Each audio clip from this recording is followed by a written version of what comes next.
Praise the lord. అతి శ్రేష్టమైన యేసుక్రీస్తు నామంలో మీ అందరికీ ఉదయకాలపు శుభాలు తెలియజేయుచున్నాను. ఈరోజు దేవుడు మనకు అనుగ్రహిస్తున్న అతి శ్రేష్టమైన వాగ్దానము హగ్గయి 2వ అధ్యాయము 19వ వచనాన్ని చదువుకుందాము. ఇది మొదలుకొని నేను మిమ్మును ఆశీర్వదించేదను. అతి శ్రేష్టమైన వాగ్దానం ఈరోజు దేవుడు మనకు అనుగ్రహిస్తున్నారు. ఇది మొదలుకొని దేవుడు మిమ్మల్ని ఆశీర్వదిస్తారని చెప్పి వాగ్దానం చేస్తున్నారు. దేవుని యొక్క ఆశీర్వాదం కోసం, దేవుని యొక్క కృప కోసం ఎదురు చూస్తున్న వారితో దేవుడు వాగ్దానం చేస్తున్నారు. ఇది మొదలుకొని దేవుడు మిమ్మల్ని ఆశీర్వదిస్తానని చెప్పి వాగ్దానం చేస్తున్నారు. దేవుని యొక్క ఆశీర్వాదం ఐశ్వర్యాన్ని ఇస్తుంది. దేవుని యొక్క ఆశీర్వాదం సమృద్ధిని ఇస్తుంది. దేవుని యొక్క ఆశీర్వాదం సమాధానం కలుగు చేస్తుంది. ఈ లోకంలో మనుషుల ద్వారా పొందుకునే ఆశీర్వాదం శ్రేష్టమైంది కాదు, శాశ్వతమైంది కాదు.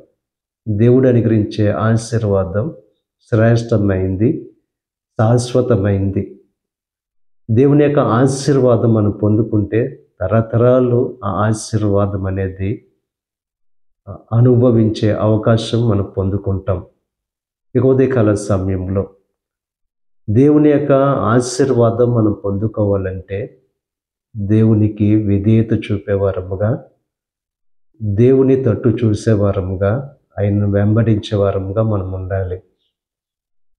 ఈ లోకం వైపు చూసేవారముగా, ఈ లోకంలో ఉన్న వాటిని ఆశించే వారముగా కాకుండా దేవుని కొరకు జీవించాలనే ఆశతో ఎప్పుడైతే మనం జీవిస్తామో దేవుని యొక్క ఆశీర్వాదాన్ని మనం పొందుకుంటాం.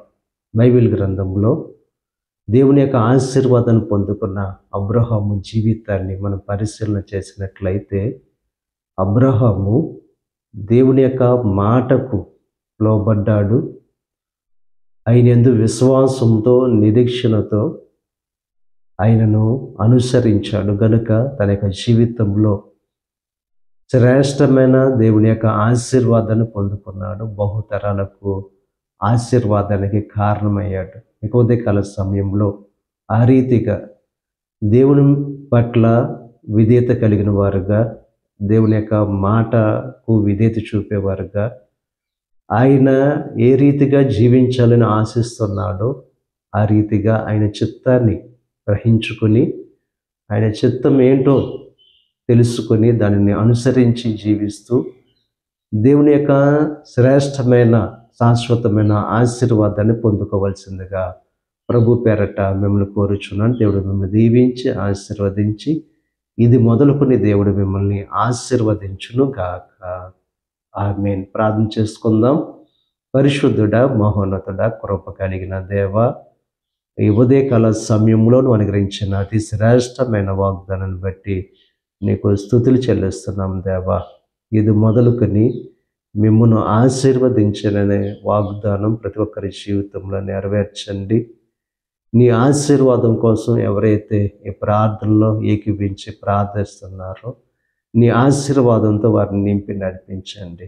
నీ ఆశీర్వాదం పొందుకుంటే మా జీవితాల్లో ఉన్న లోటులన్నిటి నుండి విడుదల పొందుతాం, మా సమస్యల నుంచి విడుదల పొందుకుంటాం దేవా. సమృద్ధిని పొందుకుంటాం కనుక దేవా, నీ ఆశీర్వాదంతో ప్రతి ఒక్కరిని నింపండి. వారి జీవితాల్లో ఉన్న సమస్యల నుంచి, కష్టాల నుంచి, ఇబ్బందుల నుంచి విడుదల కలుగు చేయండి. ఈ ప్రార్థనలో ఏకీభవిస్తున్న ప్రతి ఒక్కరిని దీవించి ఆశీర్వదించండి. ఈరోజు తలపెట్టిన ప్రతి కార్యాన్ని సఫలం చేయండి. వారి రాకపోకల్లో నీకు సహాయం అనుగ్రహించండి. ఈ దిన ఆశీర్వాదాల్లో ప్రతి ఒక్కరి మీద మెండుగా కురమరింపచేసి నీ దీవులతో నింపి నడిపించమని యేసుక్రీస్తు నామం పేరట వేడుకొనుచున్నాం తండ్రి. ఆమేన్. తండ్రి, కుమార, పరిశుద్ధాత్మ త్రియేక దేవుని యొక్క కృప సదాకాలం మనకు తోడై ఉండి దేవుని యొక్క దీవెనలు ఆశీర్వాదాలతో నింపి నడిపించును గాక. ఆమేన్.